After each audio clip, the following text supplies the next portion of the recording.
Добар ден, почитувани, ова е најновата телма Амбуланта. Сексуално преносливите болести се уште табу тема во нашето општество. За нив има бројни дезинформации, поврзани се со стигма и предрасуди.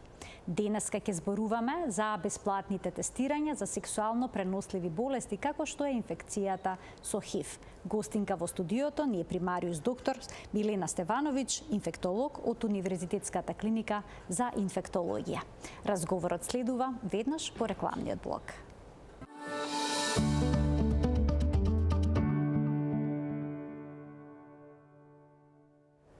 За тестирањата за сексуално преносливите болести денеска разговараме со примариус доктор Милена Стевановиќ, инфектолог, директорка на Универзитетската клиника за инфективни болести во Скопје. Докторке, добре ни дојдовте во студиото на телма. Добре најдов. Сексуално преносливите болести во нашето општество се поврзани со стигма и предрасуди. Се уште се табу тема. Па оние кои што се сомневаат дека имаат ваков проблем, се соочуваат ли со предизвик да дојдат и да се тестираат? Потребна ли им е храброст? Кој е вашето искуство? Видете, верувам дека е тоа така. Барем од пациентите кои по патот на нештата стигаат и до мене како лекар. Иако ние обработуваме како инфектолози само еден дел од сексуално преносливите инфекции, тоа е ХИВ и хепатитите Б и С. Се повеќе се соочуваме и со сифилис, но тоа секако е во полето на колегите дерматовенеролози. Вистиното, жалосно, но вистиното е дека навистина се уште сексуално преносливите болести се табу за нашето општество и стигмата и предрасудите се секојдневие. И тоа не само помеѓу луѓето, на жалост, и помеѓу белите мантели и професионалците. За жал, како што споменавте, во моментов има акција за бесплатно тестирање за сексуално преносливи болести, меѓу кои што се ХИВ, гонореја и сифилис и хламидија, ако не се лажам. Каде се прават овие тестирања?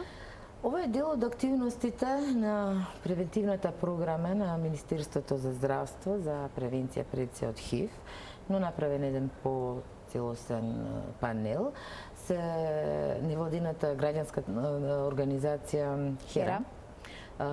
Во центарот, младинскиот центар, сакам да знам, на Водно, секој работен ден од 10 до 5 часот попладне.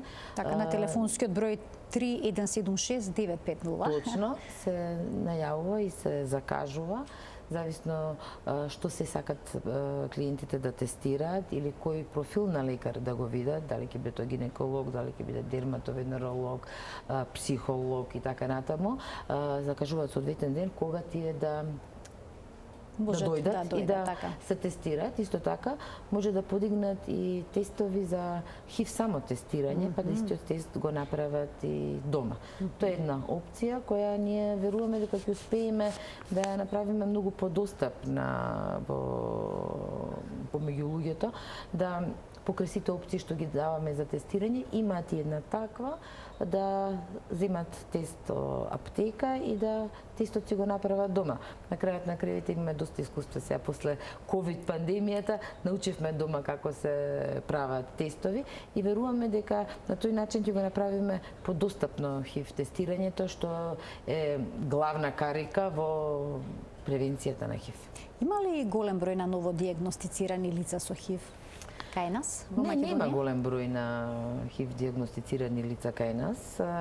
Постепено можеби е зголемен од претходната година, меѓутоа тоа не е статистички сигнификантно, но е прашање дали е тоа успех или неуспех наш професионален.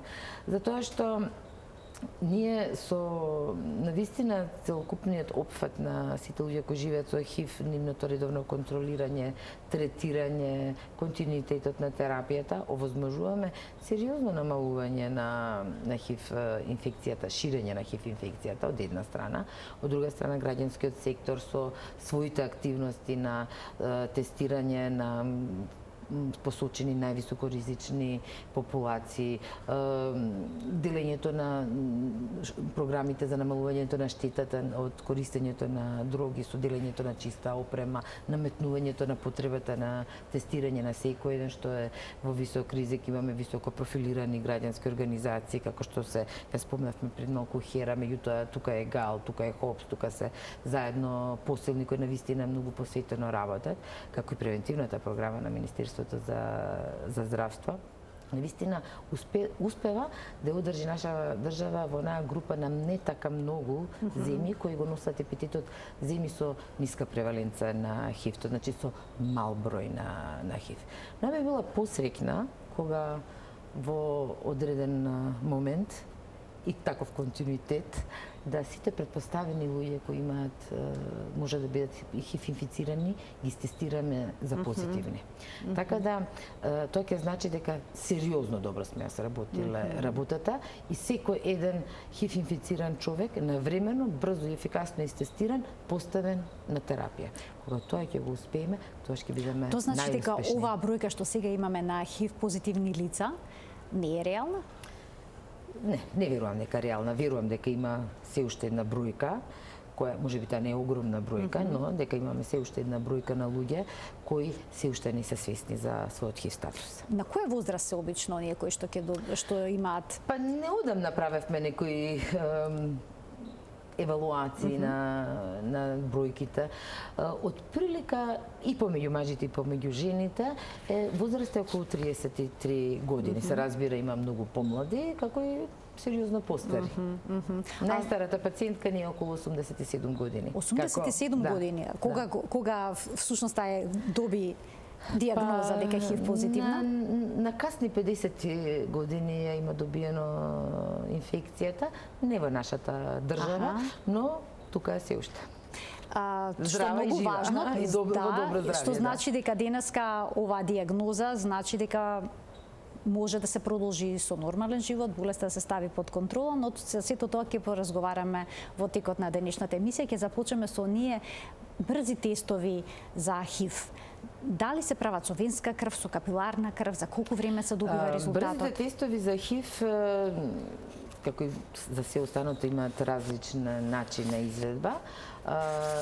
Ти се може да се прави, да ги прави човек сам во домашни услови, затоа и се викаат за само тестирање. Некои од нив се со бриз од плунка, се зема бриз од устната шуплина, а некои се од крв од прстот, како нешто слично на тестовите за проверка на шекер, што ја прават редовно пациентите кои имаат шекерна болест. И всушност што се испитува антигенскиот тестот, ако не се лажам? Сите тие тела антитела всушност се утврдуваат. Се испитуваат во основа антитела, имаат различна комбинација на реагенси, се наменети за скрининг. Тие тестови имаат многу висока осетливост и тоа е за тоа се за скрининг наменети, што едноставно кажано, тие тестови не може да бидат лажно негативни. Тоа е главната приказна. Никогаш може да се случи некоја интеракција па да покажат поради таа висока осетливост лажен позитивитет, но лажно негативни не може да бидат. Најзначајно е дека секој еден кој ќе добие позитивен тест ќе се јави кај нас, ние секако ќе го конфирмираме тој тест, тој наод и ќе ја проследиме состојбата понатаму, но најбитно е дека тие тестови се навистина многу високо сензитивни и тие навистина играат огромна улога во превентивните скрининг тестирања. Колку време по сексуалниот чин кој што бил ризичен ќе се развијат антитела во телото? Чи колку време после инфекцијата стекната така, после бидејќи не секогаш сексуалниот однос се причина за да започнеме на каков се начин може да се пренесе? ХИВ инфекцијата веќе не е навистина исклучително долго, но верувам дека треба континуирано и да го повторуваме, зборуваме, дека може да се пренесе на 3 основни начини и нема други. Секоја друга варијација што нашите гледачи во моментот може да ја помислат, не е возможно. Значи може да се пренесе по сексуален начин, ризичен сексуален начин, без користење на заштита, независно дали е помеѓу хетеросексуална, дали е помеѓу хомосексуална двојка, независно дали е анален сексуален однос кој е највисоко ризичен, вагинален сексуален однос кој е помалку ризичен и можеби теоретски, но сепак со известен ризик, орален сексуален однос. Тоа е начинот на пренос. Може да се пренесе од мајка на дете, така наречен вертикален начин на пренос на инфекцијата, доколку мајката не е соодветно третирана и лекувана, може да се пренесе по крвен пат, може да се пренесе и преку доењето. Да, бидејќи се излачува преку млекото, мајчиното млеко. И по крвен пат при користење на нестерилна опрема за дали тоа за инјектирање во било кои услови, дали тоа ќе биде инјектирање на дрога, нели што е јавно познато во народ, или во било која друга институција која не се придржува до сите мерки на употреба на медицинска опрема за една употреба. Па сега колку време по инфицирањето со ХИВ, докторке, може да се јават антитела во телото? Значи, оние серолошки тестови, пошто вие нешто спомнавте на почетокот, кои ги висока четврта, пета генерација на тестови, кои ние веќе ги имаме во нашата држава од многу одамна и ги користиме, може да ја детектираат за многу кратко време, и за 3-4 недели може да детектираат ХИВ инфекцијата, но сепак ние велиме дека најдобро е да се тестира веднаш после ризикот. Зошто? Не да го видиме исходот од последниот ризик, туку да ги проследиме претходните ризици, пошто ретко кога е единствен изолиран случај во прашање, да го провериме статусот после 3 месеци, а најдолгиот временски период после 6 месеци. И ние се уште се придржуваме до ова правило со цел да никогаш не пропуштиме човек кој може да биде во така наречениот период на прозорец, кога човекот е инфициран, но неговиот организам се уште не создал антитела кои ние ќе ги верификуваме со тестот. И ќе повторам пак, дека денешните тестови кои се на располагање во рутинското тестирање на ХИВ во институциите се тестови кои може да ја детектираат ХИВ инфекцијата многу порано. Но може ли да се случи антитела да не се појават и дури 12 месеци или 18 месеци по инфицирањето? Такво нешто нема. Сега во тој нем период на прозорец што го споменавте, кога лицето е инфицирано, а нема антитела, дали е заразно? Да, апсолутно. Апсолутно, вирусот е присутен, но реакцијата е малце поспора, па создавањето на тетела е поспора. Токму поради тоа го зборуваме ова ретестирање, токму поради тоа советуваме луѓето да се тестираат и кога да се тестираат, кога ќе се јават прв пат кај нас. Сега, дали кога ќе се појават антителата, веќе ќе се почувствуваат некакви симптоми на болест? Не мора да значи. Може да не се појават антитела, да се почувствуваат симптоми на болест кои се многу неспецифични, најчесто се занемарувачки, луѓето не ги ни претпоставуваат. И тоа е еден дел од проблемот во дијагностиката на ХИВ инфекцијата. Асимптоматскиот период кој може да трае многу долго време. Што значи тоа многу долго време? 6, 7, 10 години, кај некој е многу подолго време. Значи, Токму тоа е еден од проблемите во брзата дијагностика на ХИВ инфекцијата. Токму поради тоа ние не зборуваме за симптоми, туку зборуваме за ризично однесување, познавањето на тоа што е ризично однесување и навремено тестирање.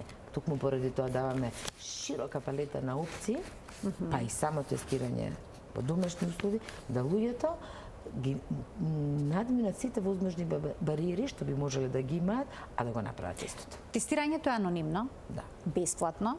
Значи секој што има и најмал сумнеш треба да го направи, може и во домашни услови како што споменавте, а потоа вие можете ли да потврдите на поинаков начин освен со овие серолошки тестови, да речеме со ПСР тестовите? Значи, сем со наменско тестирање по причинител со серолошко или ПСР тестирање независно, никако другачие не може да се потврди, да се конфирмира. Единствено со тестирањето се потврдува ХИВ инфекција. Крвни слики, други биохемиски анализи, апсолутно не може да покажат известни пореметувања кои се однесуваат на многу различни работи, но никако не може да потврдат ХИВ позитивитет.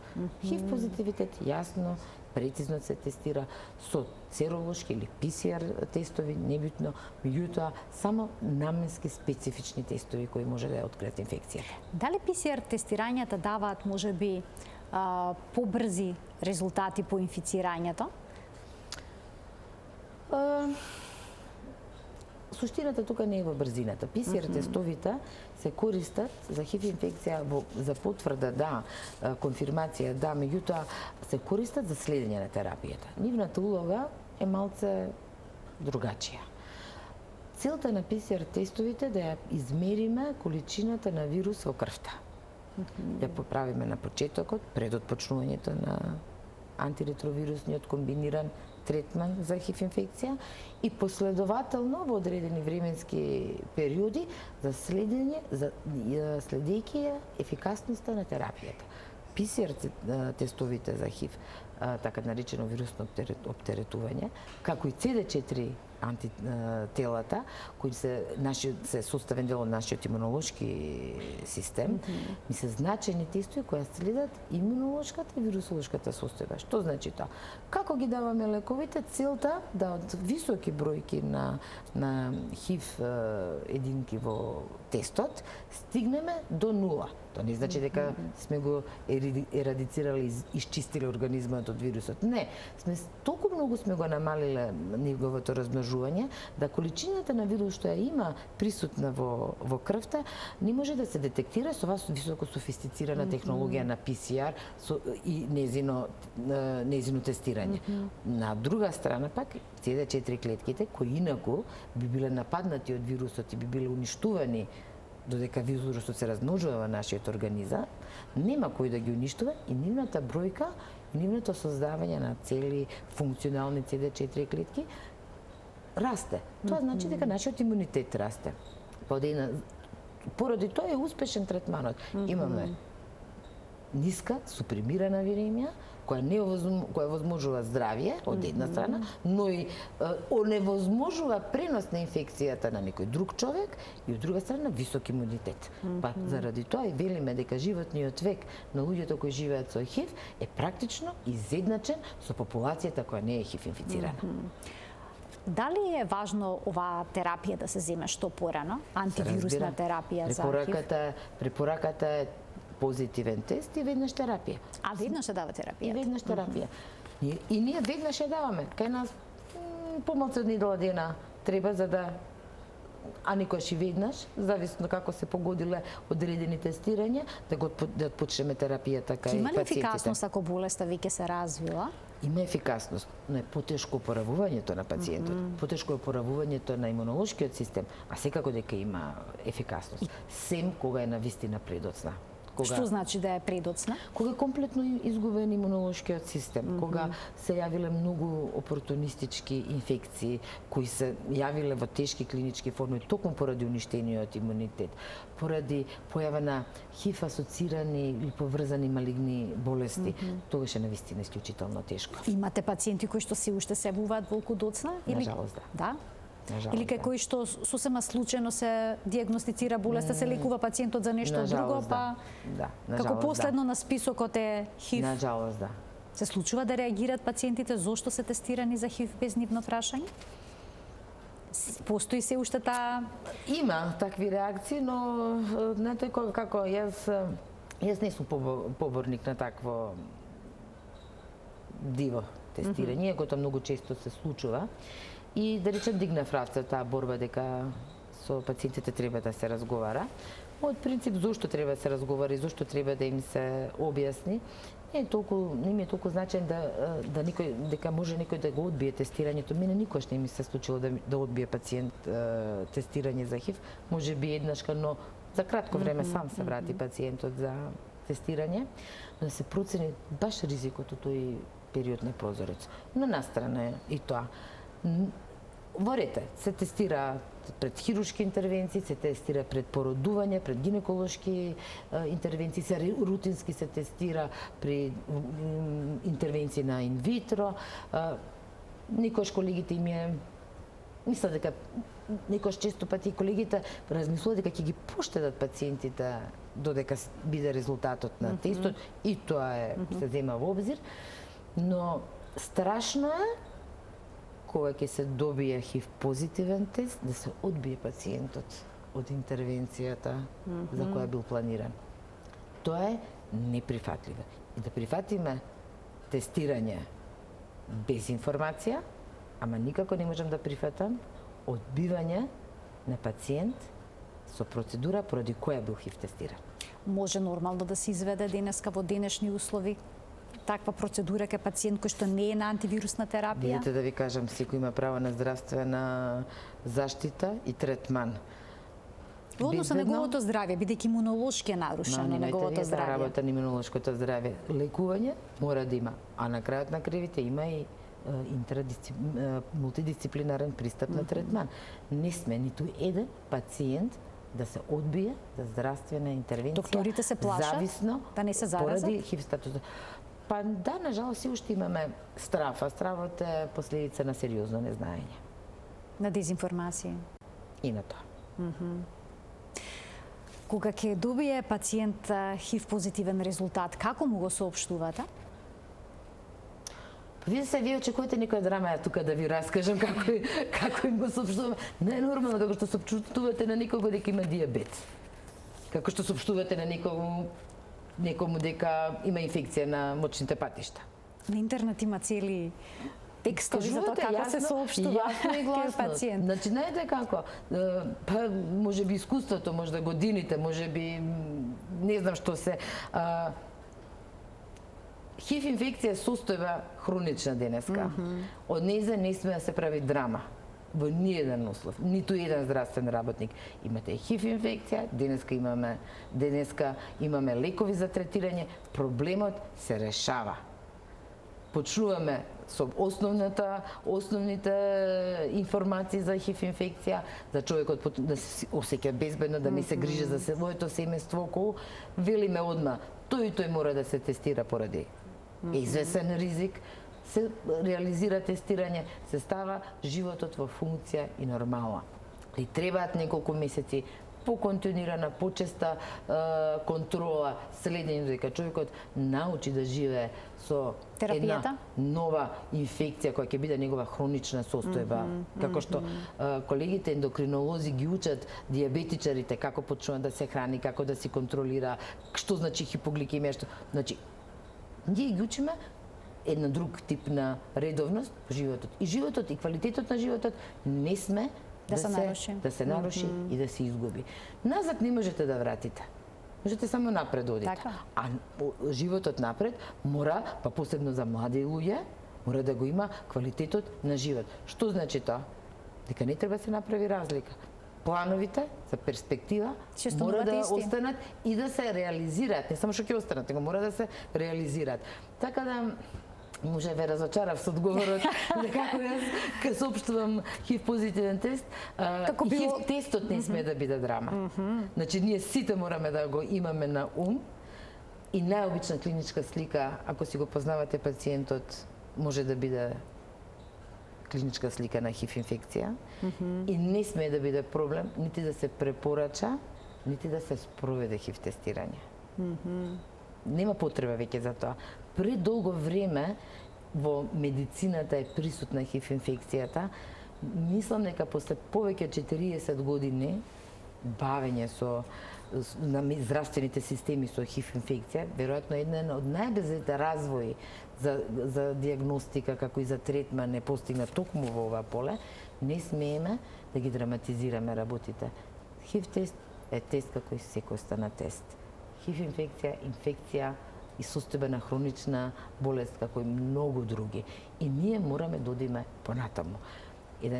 Посебно што денеска, благодарение на третманот, стареат луѓето со ХИВ инфекција. Пред малку ви кажав колку е најстариот наш пациент.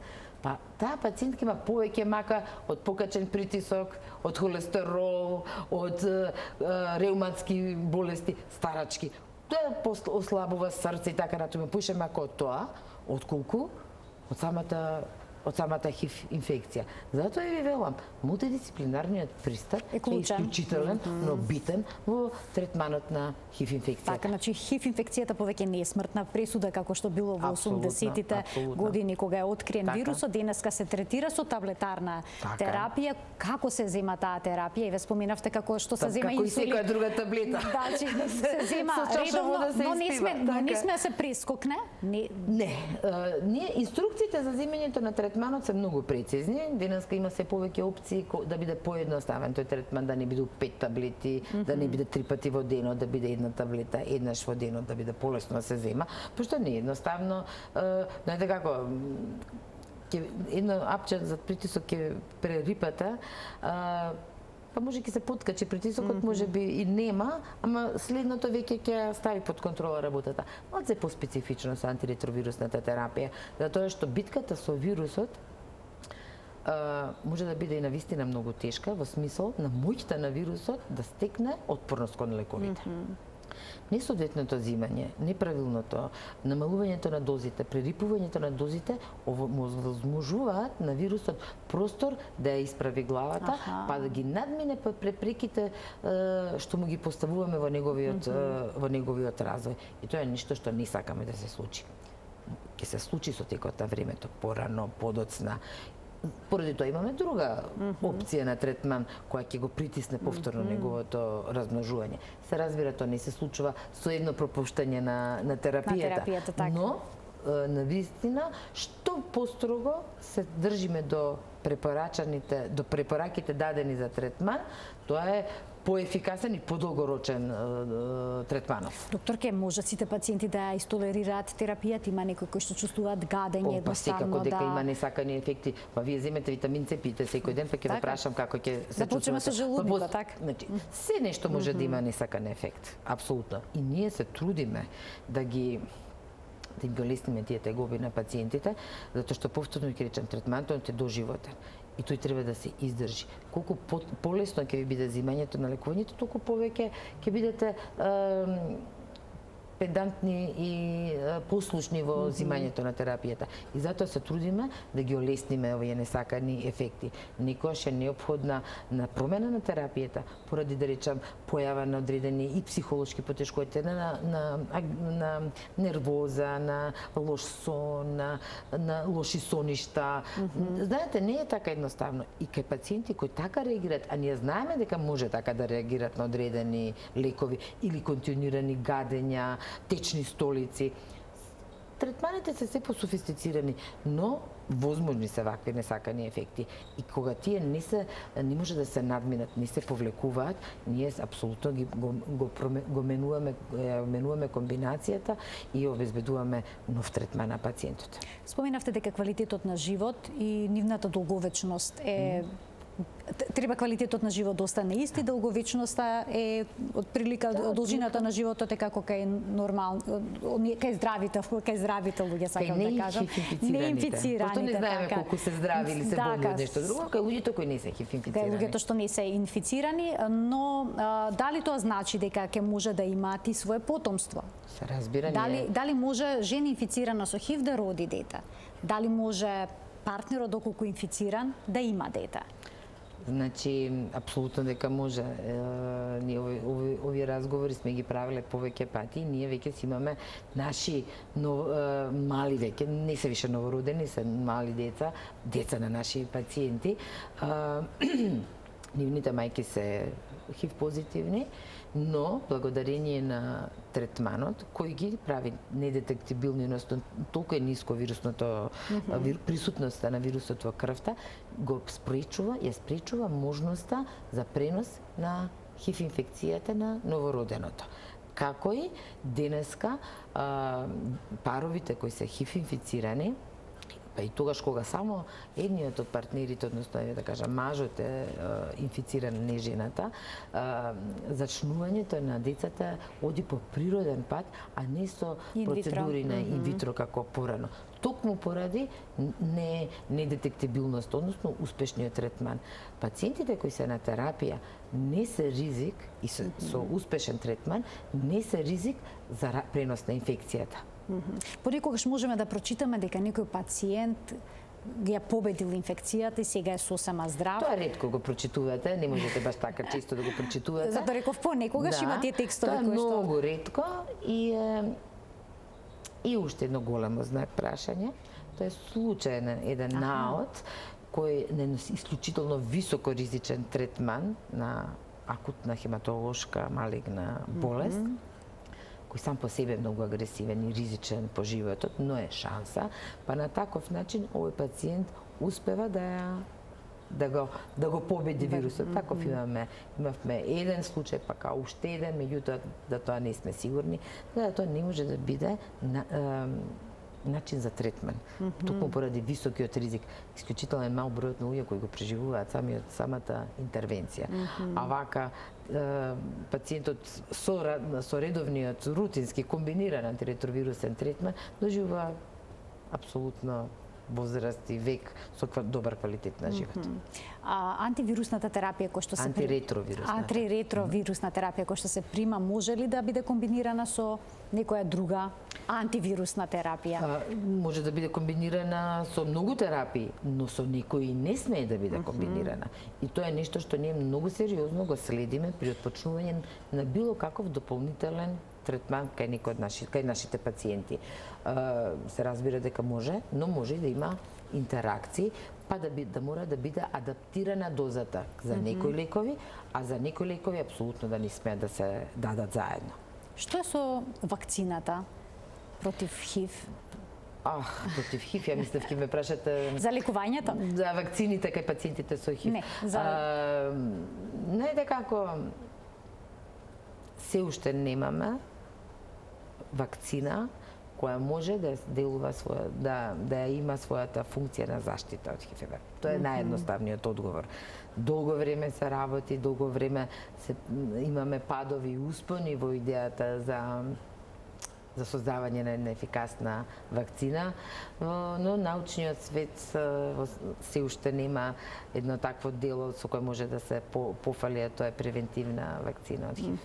За сега, како превенција од ХИВ, што се препорачува?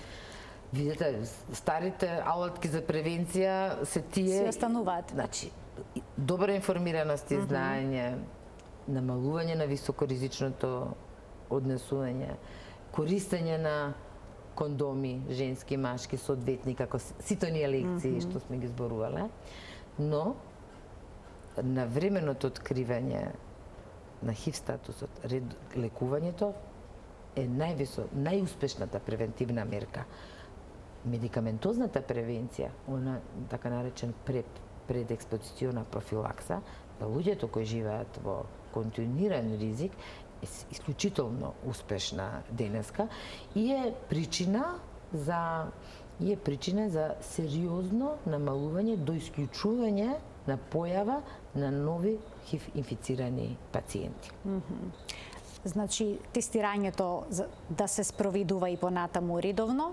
Споменавте дека брзите тестови се прават преку капиларна крв, но и преку плунка. Што значи тоа? Дали овој вирус се излачува и во плунката и во антитела. Тоа се А вирусот дали се излачува? Значи, ние во плунката не дозволува. Средината, ензимите во плунката не дозволува. Солзите не може да имаат, иако се телесни течности, велиме телесни течности. Во една капка, не можете да имате вирус кој ќе може да ја пренесе инфекцијата. Значи нема ефективна доза, така? Не можете тоа да... Значи, јасни се начините на пренос на инфекција. И тие се тие. Алтернативи нема. Како што споменавте. Само се тие. Само е тоа. И тоа е после сериозно... Значи, и ова се што го зборувам јас, не е во мојата желба да тоа така биде, туку е апсолутно медицина базирана на докази. Многу долги години во сериозни анализи се направени и овие констатации се тие и тие не се менуваат. Бесплатните тестирања за сексуално преносливи болести, како што споменав, содржа тестирање за ХИВ, кламидија, гонореја и сифилис. Јас само би сакала едно прашање за сифилис, бидејќи во пораст е оваа инфекција кај нас, која што некако ние сметавме дека е инфекција која што припаѓа на историјата, но баш и тоа не е така. Лицата кои што ќе добијат позитивен наод за сифилис, каде потоа се обраќаат? на клиниката за инфективни болести? Не. На самиот почеток ви кажав дека тоа е дел од проблематиката со која ја лекуваат, ја третираат колегите дерматовенеролози.